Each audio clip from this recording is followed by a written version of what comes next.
Hi everybody, I hope everyone's doing well. So tonight I just wanted to share with you guys a few techniques and how I layer foundation.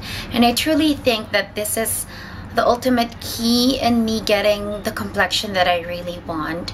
And a lot of the times I've gotten a lot of video comments and a lot of compliments really on my skin and how I seemingly have the perfect skin, and I'm really very flattered when I get those comments. But truly I think it's a lot to do with the products that I use and that I combine, and essentially the technique that I do in layering foundation products. So if you guys are interested, do stick around.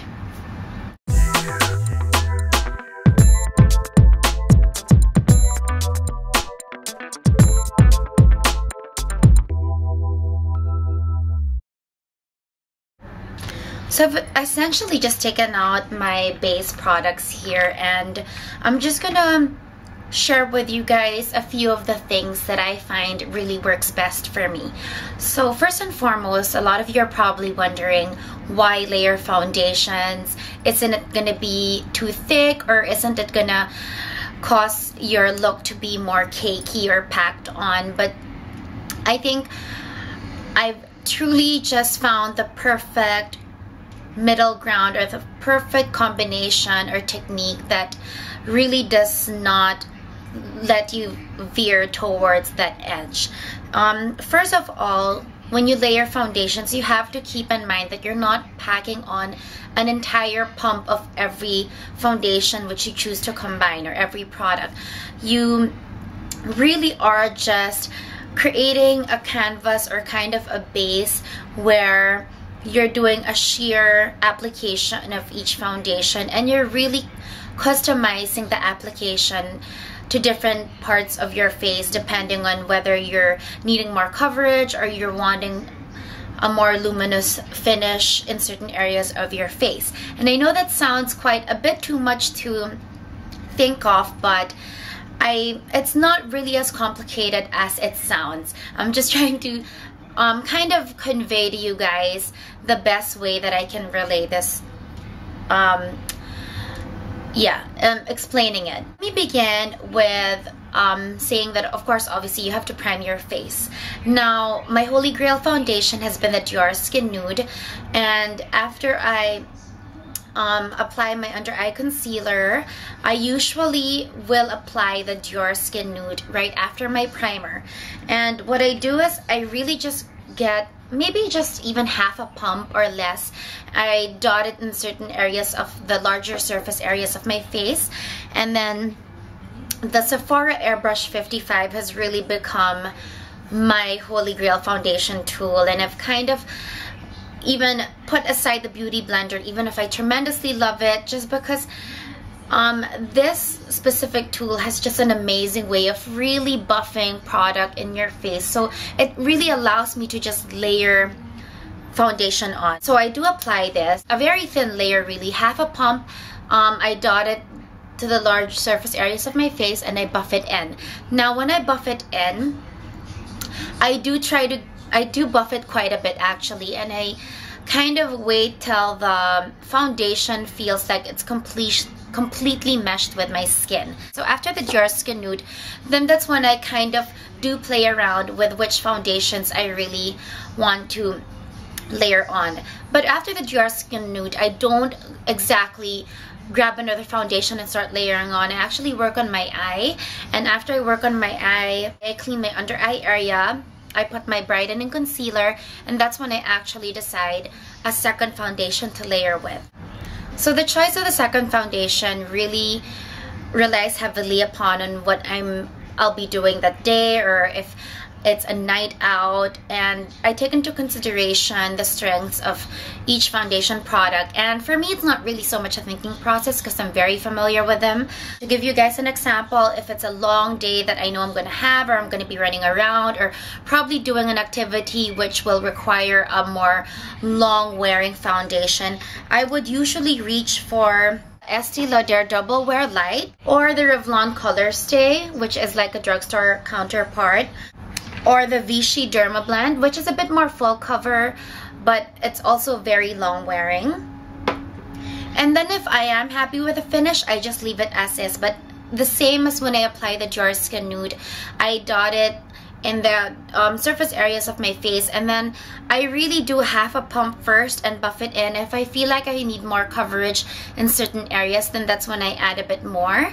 And I really start with less. You always want to start with less product and then just build on the foundation as you see fit. And a lot of the times you still just want your natural skin to shine through. So if I'm having really great skin or a really good skin day, then I don't even really put layer as much foundation. So that's basically if I want a long wear foundation. Now if I'm more concerned about the finish, or if I'm concerned about being photographed or taking photos or going out at night and I want to look a bit better, then I go for my Chanel foundations. For photographing, I really reach for the Pro Lumiere.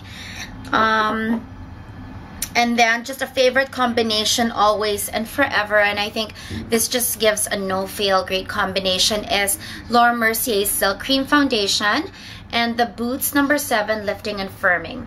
I also find that a lot of the times when consistencies of certain foundations are a bit too thick for me, or it's quite difficult to spread, I would just really just add maybe less than half a pump of this to that foundation. So usually this also does really well with a lot of the thicker consistencies or long wearing foundations like I've shown you earlier. Bourjois 10-hour sleep effect, which was a favorite last month.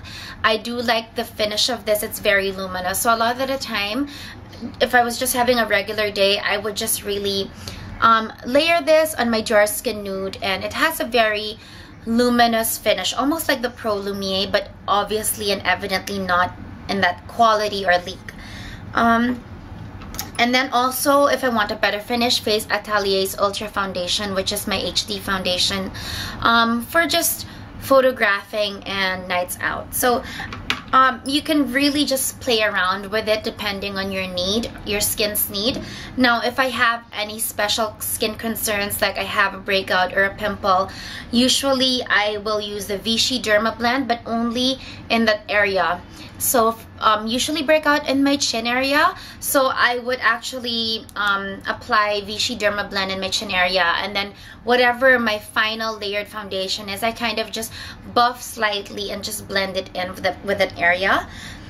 I also do have the Clinique Acne Solutions liquid makeup, so also if I have areas with pimples or, you know, concerns, I never put a full face of the Vichy Dermablend because it's too full coverage and thick for me, and I really don't like the look of full coverage. If you don't need it, really, you still want your natural skin to shine through, don't do full coverage. Just do it in specific areas, and the Clinique just for areas where there, again, acne. This also does a great job, the Dermablend does a great job for redness. So usually around my nose, sometimes if there's a lot of redness or irritation, I do apply the Dermablend. So that's basically how I do it. It really depends on your skin type and the kind of foundations that work well with you, but basically the benefits of layering foundation is you get to customize not only the finish, but even the texture and consistency that your skin currently needs at the time. And it really does leaps and bounds in terms of giving you that perfect, flawless look versus just applying one full pump of one foundation, which really for me gives such a non-dimensional, flat look to your skin, when regularly or naturally there's no such thing as a flat, you know, complexion. So and also an additional thing is that it really extends the longevity of your foundation products because you're not doing full pumps of them, and you're just kind of doing a little bit of this and mixing them in.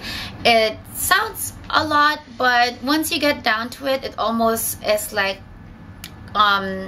clockwork. You just reach for certain products and then you get the hang of it. Just wanted to share that little thing with you guys, and I hope that was informative for you guys. Thank you for watching. You guys have a great evening.